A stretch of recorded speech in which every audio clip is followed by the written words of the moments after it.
운 좋음 죽는 거고 운 나쁨 평생 고자로 살아야 될걸? 정말로 제법이십니다. 글쎄 그렇다니까.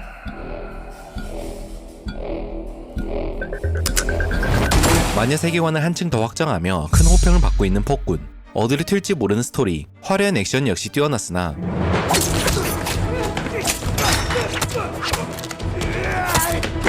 해당 시리즈의 성공 비결은 매력적인 캐릭터들에 있지 않나 싶은데요. 그 중에서도 임상이 유독 눈에 띄었죠. 꿈이라는 게 남들한테 이해를 받아야 할 영역은 아니지 않습니까? 그래서 준비한 임상의 모든 것 바로 시작합니다. 지금껏 아무도 그 녀석을 컨트롤하지 못했어요. 그래서 미리 제거해야 합니다. 우선 임상은 수년 전 퇴사한 국정원 소속 요원이었습니다. 허나 이후 프리랜서로 국정원에 복귀해 비밀 임무에 임하고 있었는데 너무 많이 발랐나 이거? 이때 임상의 2대8 가르마는 시대에 맞지 않고 자기만의 세상에 갇혀 사는 사람을 표현하기 위한 감독의 설정이었다고 합니다. 홀로 폴더폰을 사용하는 모습 역시 같은 맥락이었죠. 맞네.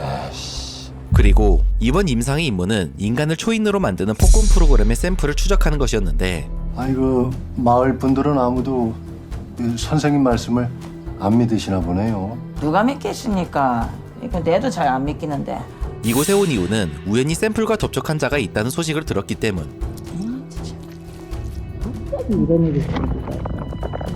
사실이 확인되자 혹시 선생님께서 보셨다는 게 이게 맞습니까?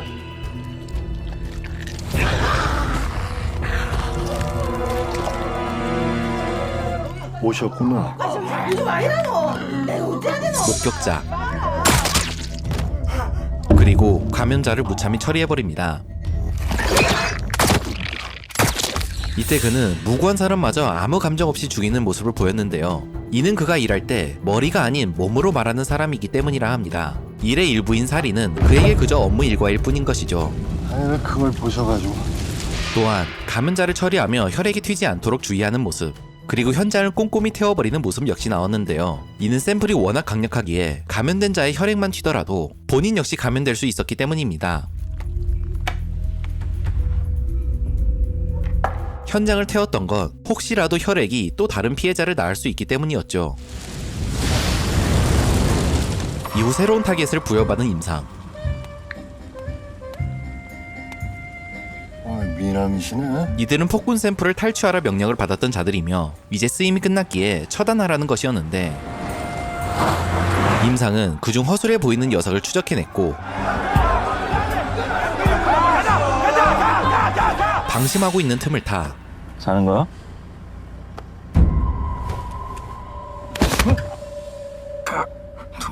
납치해 끌고 갑니다. 가시자고. 어서. 이때 역시 무고한 이까지 죽이는 모습을 보여줬는데 이는 위에서 말씀드렸듯 임상에게 임무 앞에 생명은 그저 도구에 불과해서였죠. 이래서 도박하는 사람들하고 뭘 같이 하면 안 돼요. 다른 사람들까지 망쳐놓거든요. 납치한 남자를 끌고 자신의 기차로 향한 임상. 여기서 끔찍한 고문을 자행하는데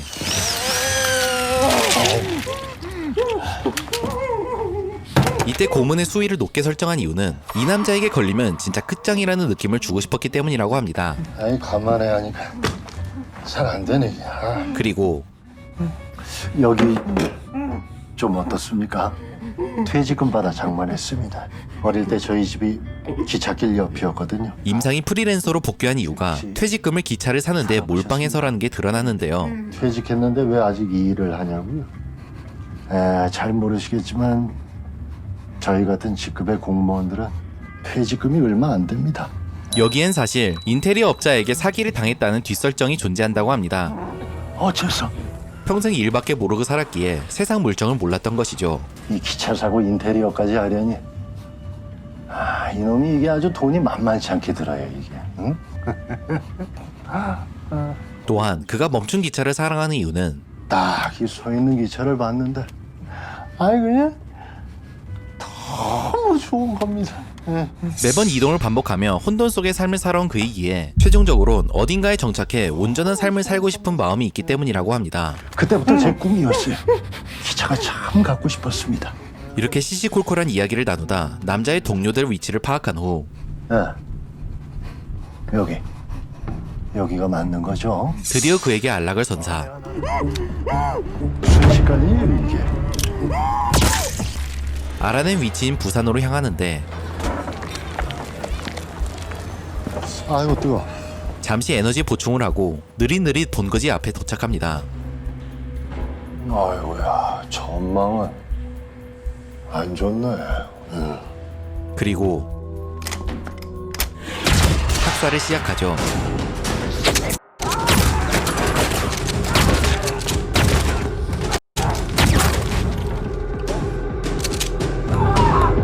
이렇게 임상은 앞전에 먹은 꼬치를 활용하는 모습을 보였는데 이는 임상 앞에선 모든 게 무기가 될 수 있다는 걸 보여주고 싶어 넣은 장면이라고 합니다.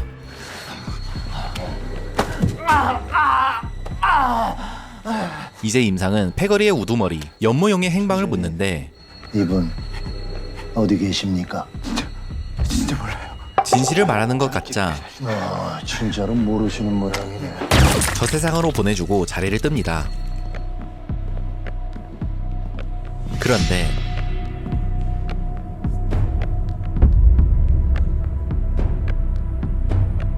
우연히 회사에게 받았던 또 하나의 타겟, 자경과 마주하는데 저기요. 그 혹시 아니 됐어. 조상심 관심 없거든. 꺼져 씨. 허나 긴가민가한 상황이었기에 일단 보내주기로 하죠. 하는 수 없죠.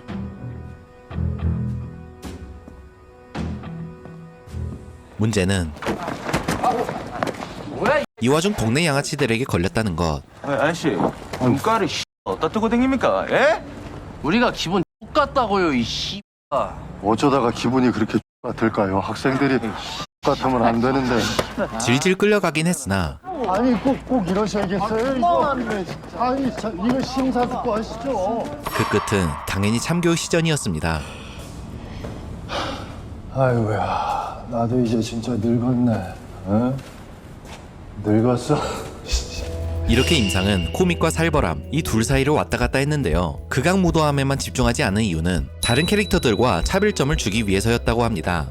모든 캐릭터가 분노에 가득 찬 상태였기에 그 중간에 허술해 보이는 임상을 넣어 극의 분위기를 풀어주려 했다는 것이 차승원의 설명이었죠.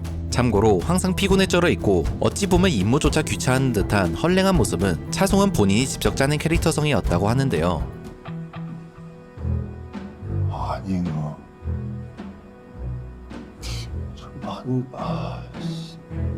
이 역시 다른 캐릭터들이 전부 도끼에 가득 차 있어서 임상만의 차별점을 주기 위해 떠올린 것이라고 합니다. 아이고, 옳지. 이후 자경과 다시 만난 임상은 역시 또 뵙네요. 그녀와 함께 역대급 액션씬을 선사했습니다.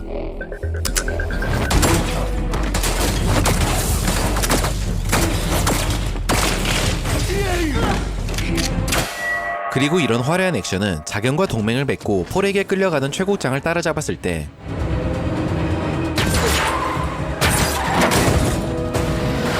야, 임상? 니네 그 현장 에이스? 야, 그 괴물 아저씨 은퇴하지 않았어? 폴 수하에 있는 악어들과 싸울 때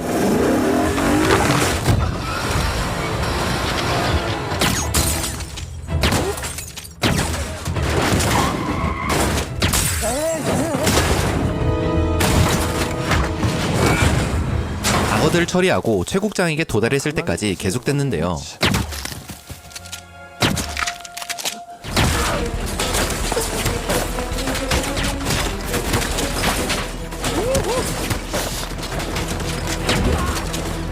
이때의 거진 모든 액션씬은 차승원 본인이 직접 행한 것이라고 합니다. 그는 대역을 쓰면 화면이 클로즈업 됐을 때 티가 날 수밖에 없으니 리얼리티를 위해 너무 위험한 장면이 아닐 경우 직접 스턴트를 하는 걸 선호했다고 하는데요. 임상이 주로 드는 총의 무게가 15kg에 달했기에 수많은 연습이 필요했다고 하며 아주 제멋대로 날뛰거든요. 통제가 여간 힘든 게 아닙니다. 그럼에도 촬영을 마칠 때쯤엔 양쪽 팔꿈치 모두 부상을 입었다고 합니다.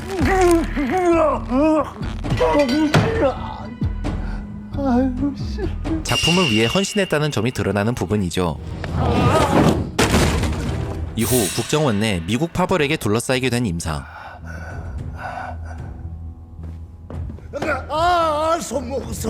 하지만 틈이 보이자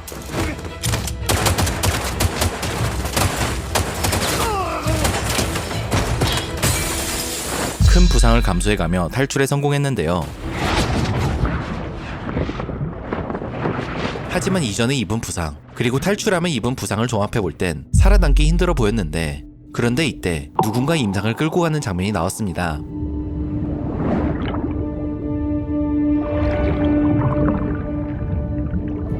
이 때문에 임상이 죽은 것인지 아닌 것인지에 대해 추측이 난무했었는데요. 차승원의 인터뷰에 따르면 임상은 죽은 것이 아닌 제3의 종족에게 끌려간 것이라고 합니다. 제3의 종족은 그간 마녀 시리즈에 등장했던 능력자들과는 완전히 다른 존재들이라 하는데요. 그들의 존재는 폭군 시즌2 혹은 임상 프리퀄을 통해 밝혀질 것이라고 합니다. 또한 임상 역시 그들을 통해 능력을 얻게 될 수도 있다고 하는데, 인간 시절에도 괴물로 불렸던 그인데 여기에 능력까지 더해진다면 그야말로 사기캐 그 자체가 되겠죠.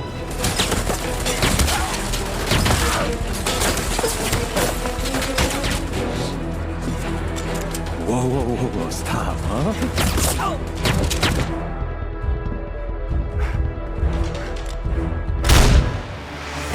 오늘은 이렇게 폭군의 신스틸러, 임상과 그의 비하인드에 대해 알아봤습니다.